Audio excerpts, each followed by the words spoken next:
On today's episode, the woman who beat everyone, man, woman, and child at the Spartan Ultrabeast in Stoneham, Quebec, and Champange. This is the world's toughest podcast.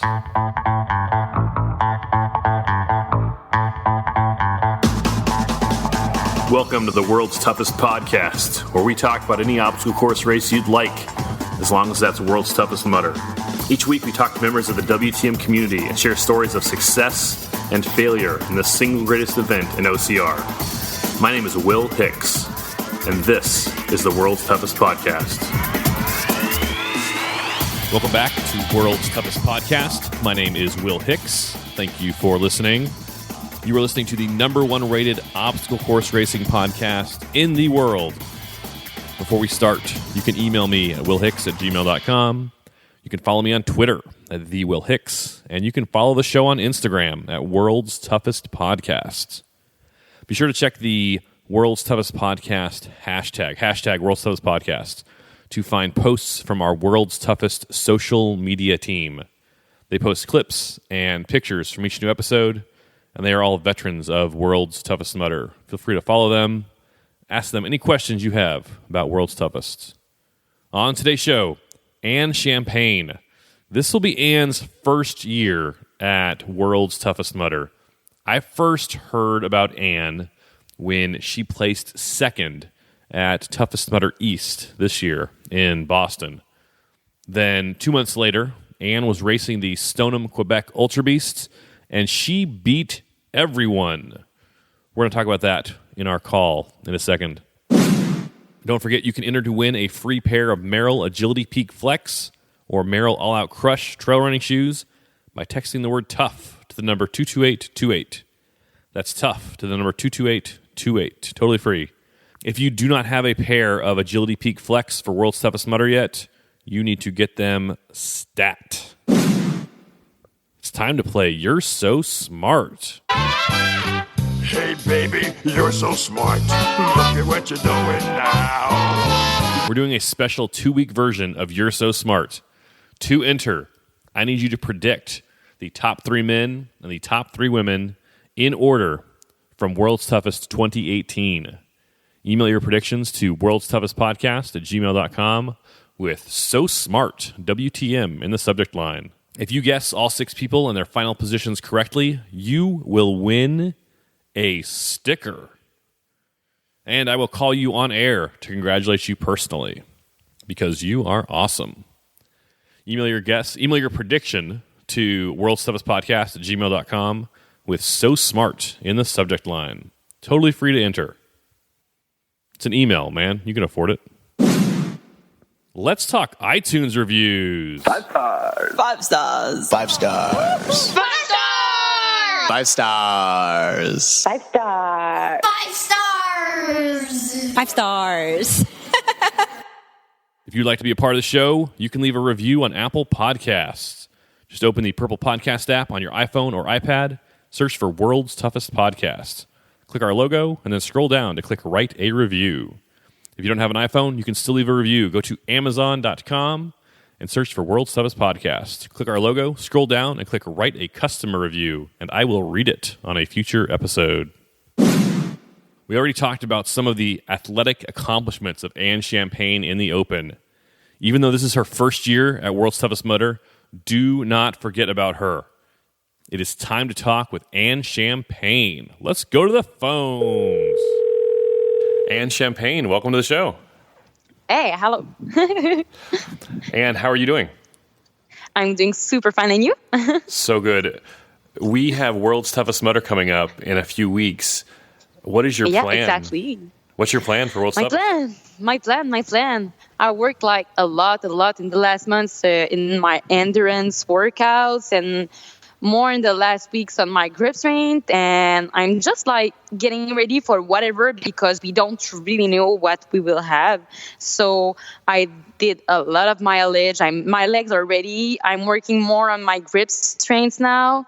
I'm getting used also. I'm using my wetsuit. I'm doing like immersion in water and specific stuff for Tough Mudder, but like it's 24-hour. We never know what will happen. So I'm just getting ready physically, and we'll see right there in Atlanta in less than 3 weeks.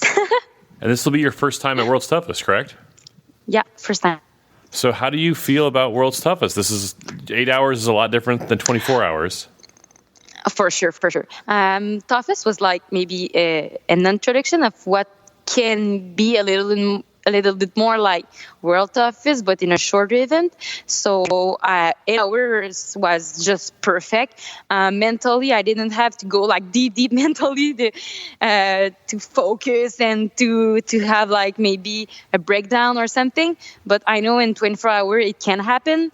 And so this is, I think, a thing that I worked a lot in the last year too, like to be ready mentally, to just like, something will happen and you just have to go, and just to put one foot in front of the other. You just cannot like say, no, I will not do it. Like you just have to go and go. And I think for 24 hours, it will be the big game. I don't know how to say it in English, but like it will be a big game changer, maybe, if I can say like that. Like the mental aspect will play a big role. So I never did a big event like that. Like the maximum I did was approximately that, like 8 to 9 hours.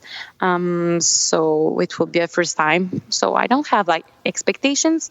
I'm just going through it and go. I'm ready. You talk about the mental side of it. How do you train that mental side? How do you build that mental? I think one of the things that can be helpful for me, I work out always or like 95% time alone. And I think it's a thing that will be positive, because like when you're used to run with people, that's something that can motivate you. So that's one thing. I run also like with no music, or I try to just like getting my like in my trainings to incorporate things like that. But also I read a lot. Like that was a weak point for me in the last years, like mentally. And I read a lot on psychology, on different aspects, and it helped me like to refocus on like the first thing that is important is to have fun and just like to enjoy what you do. And after, like the result will come. And it's in this aspect that I just go through races this year, and I just had like a fabulous season right now. So I just have like no expectation. I love what I do, and I just go through it. I think that's the main aspect that can be helpful. Yeah. One of the main reasons why I think you're an athlete to watch this year is the Spartan Ultrabeast you did up in Canada. Tell me how you did. How did you do in that race? It was like, as I said it, I had like no expectation. I went there and I just like said, go. You train hard and you're just having fun. And I knew like at the starting line that I didn't have maybe a big challenge because there was not a lot of people. So I just go like, okay, maybe you don't have big challenges, but you can battle with the boys. And it's what I did. And I just like started pretty like not slow, but at a good pace. And I just felt so great that I speed up a little bit, and my body felt 100% mentally also.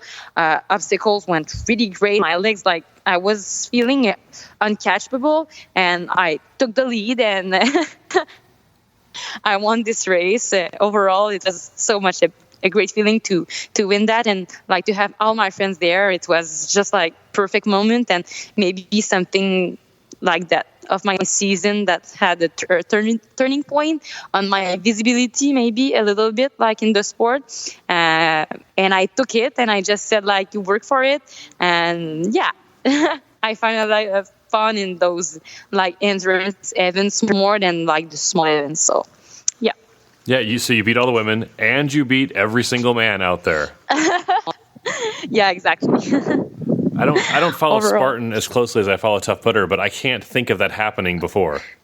I think it happened like I heard Rhea Koval won in Hawaii overall.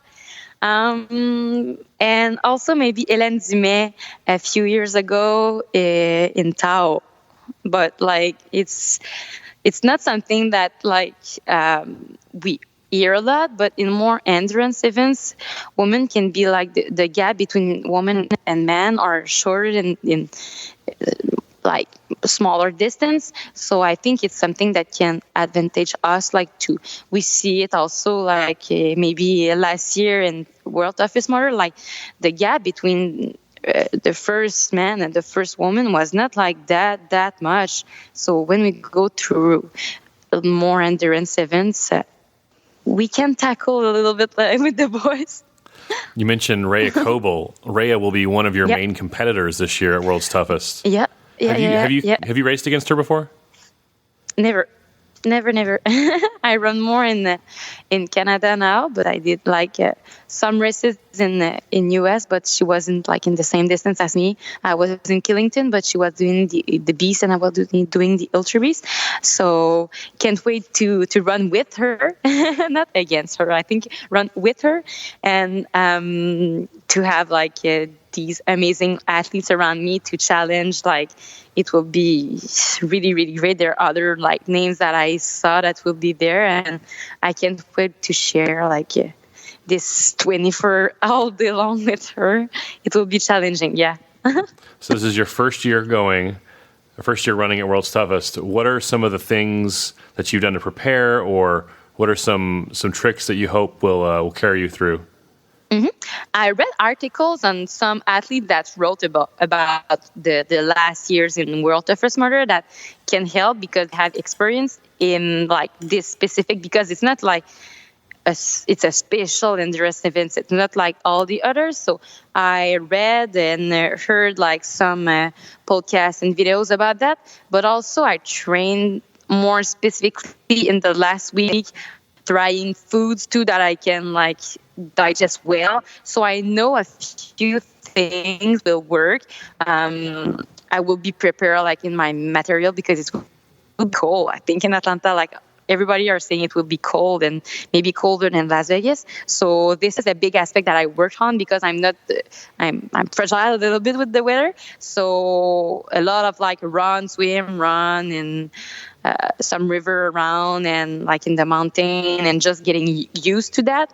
And yeah, not like crazy things, but like getting my body getting used to long distance at a slow pace, but long. And some of the aspects that I'm more afraid I work on. So like I said, cold and my digestion are two problems that I just expect that can happen in the 24 event. So I'm doing that, and yeah, exactly. Will you be bringing a pit crew with you? Yeah, my parents. That's nice. What do they think about this whole thing? Yeah, it will be really fun. They were there for Toughest, and they did just a really great job. And they asked me, "Can we come with you at World Toughest?" I said, "Hell yeah!" They are the people that know me the best, so go. Are they excited for the 24 hours? Do they think it's kind of crazy? They say I'm crazy, but I take it like positively. But yeah, we talked a lot, like maybe not a strategy, but just like to know some things that I expect them to do, but I know they will do great, like in the moment, and they are more excited. Sometimes they just want to planify more than me, so it's just great. Do you have a mileage goal for your first year? Don't really know. I know because like I wanted to refer maybe to the last years, but I find it hard because it's not in the same spot, so it's hard like to really compare. But I know that I can do great, so I don't want to compare myself to others. But like just in the toughest, I know that I did the same mileage as Alison Tai, so I just want maybe to be close to, but I don't expect like to beat her, but I want to do great, and I know that I can like put a lot of mileage in my legs. Like I'm used to it from the trainings I did. And yeah, I just want to challenge them, but no expectations. Like, I don't want to have really specific goals because there are so many things that can happen. So, yeah. And how many miles a week do you train? In the last week, it was in miles, I don't know. It's in Ks here, but yeah. It was a minimum 100K. So I went to 100 to 120 in the last week. So now I'm slowly decreasing until World Toughest because it's coming and I want to be like recovered and set for this event. Yeah. So like a lot of miles and. And do you have any sponsors or anything you'd like to plug or endorse? Yeah. I support the Race Northman race, Platinum Rig. I have bricks also for my gels, and now Salomon. The Solomon running shoes? Yeah, exactly. And how can people find you on social media? I'm more active on Instagram, just Anne Champange, or I have a Facebook page with simply my name, Anne Champange Athlete. And any last thoughts on World's Toughest Mudder? I'm ready. I can't wait to be there. It's in a few days, and we'll see and have fun there. It's my number one goal, to have fun, even if it will be painful. And Champagne, thanks much. Thank you so much. Bye-bye.